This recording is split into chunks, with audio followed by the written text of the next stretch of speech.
Welcome.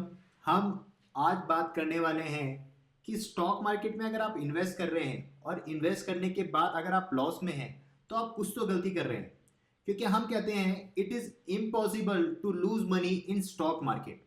अब ये impossible क्यों है, उसके लिए मैं आपको बताना चाहूंगा कि हिंदुस्तान का सबसे पुराना इंडेक्स यानी कि सेंसेक्स की शुरुआत 1 अप्रैल 1979 में हुई थी विद अ बेस ऑफ 124.15, और 2019 में ब्लूमबर्ग ने एक रिपोर्ट पब्लिश करी थी। और उस ब्लूमबर्ग की रिपोर्ट के हिसाब से उनका कहना यह था कि 40 साल के अंदर अगर कोई बंदा स्टॉक मार्केट के अंदर सिर्फ खड़ा रहा है या स्टॉक मार्केट में इन्वेस्ट करके एक बार परचेज करके रुका रहा है तो उसका पैसा करीब करीब 124 रुपए से 39,000 तक बढ़ा होगा। ये रिपोर्ट 2019 तक की है, इसके अंदर पेंडेमिक काउंटेड नहीं है।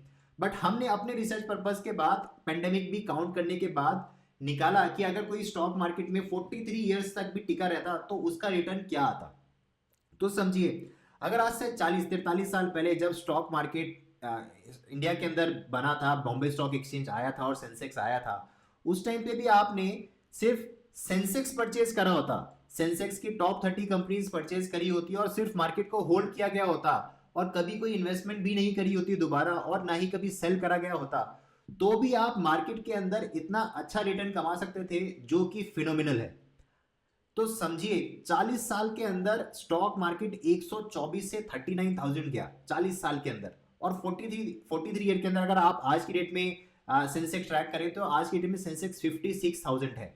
इन 40-43 सालों के अंदर सेंसेक्स ने 15.46% का CAGR रिटर्न दिया है, यानी कि हर साल 15% से मार्केट ग्रो करी है।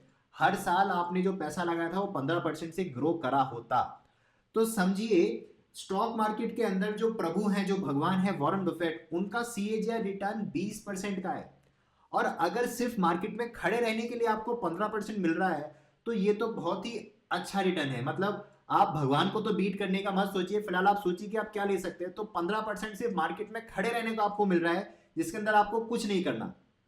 तो 15% अगर आपको मिल रहा है तो ये बहुत ही अच्छा रिटर्न है। तो हम इस पॉइंट से सिर्फ ये बताना चाहते हैं कि अगर आप स्टॉक मार्केट को एक पॉइंट पे खरीद लेते हैं और खरीदने के बाद सिर्फ होल्ड करते हैं, उसमें किसी तरीके की मूवमेंट नहीं करते, कोई सेल नहीं करते, उसके अंदर कुछ एडिशन भी नहीं करते, तो भी आप बड़े आराम से मार्केट के अंदर बहुत ही अच्छा रिटर्न बना सकते हैं। इसीलिए आपको समझना जरूरी है कि स्टॉक मार्केट में it is almost next to impossible to lose money.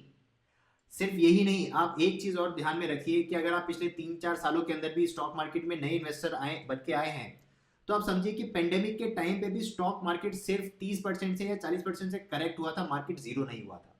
तो चाहे दुनिया के अंदर कुछ भी हो जाए, स्टॉक मार्केट जीरो तो कभी नहीं होगा। अगर आपने आज की डेट में 56,000 पे मार्केट खरीद लिया या 50,000 पे मार्केट खरीद लिया तो वो 50,000 से नीचे गिरकर 40,000 आएगा, और अगर 40,000 भी आया तो हम वहां पे फिर खरीदेंगे। 40,000 के बाद वो 30,000 आ सकता है, लेकिन आप ये समझिए कि वो स्टॉक मार्केट जो है कभी भी जीरो नहीं होगा।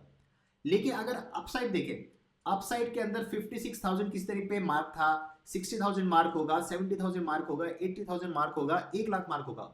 ऊपर जाने के लिए तो आसमान है, नीचे गिरने के लिए जीरो से नीचे तो कभी जा ही नहीं सकता, और स्टॉक मार्केट कभी जीरो नहीं होगा। तो अगर सिर्फ मार्केट को आप होल्ड करके बैठेंगे तो आप बड़े आराम से 15% का रिटर्न कमा सकते हैं। ये था होल क्रक्स कि why it is impossible to lose money in the stock market. और आने वाले टाइम के अंदर हिंदुस्तान का जिस हिसाब से GDP ग्रो कर रहा है, उस हिसाब से आपको बड़े आराम से 9 से 10% की मार्केट ग्रोथ तो मिल ही सकती है। इस वीडियो के लिए इतना ही। आगे जानेंगे कि आप इस ग्रोथ को किस तरीके से कैप्चर कर सकते हैं और स्टॉक मार्केट में मेक श्योर कर सकते हैं कि आप सिर्फ और सिर्फ प्रॉफिट कमाएं और कभी लॉस में ना हो।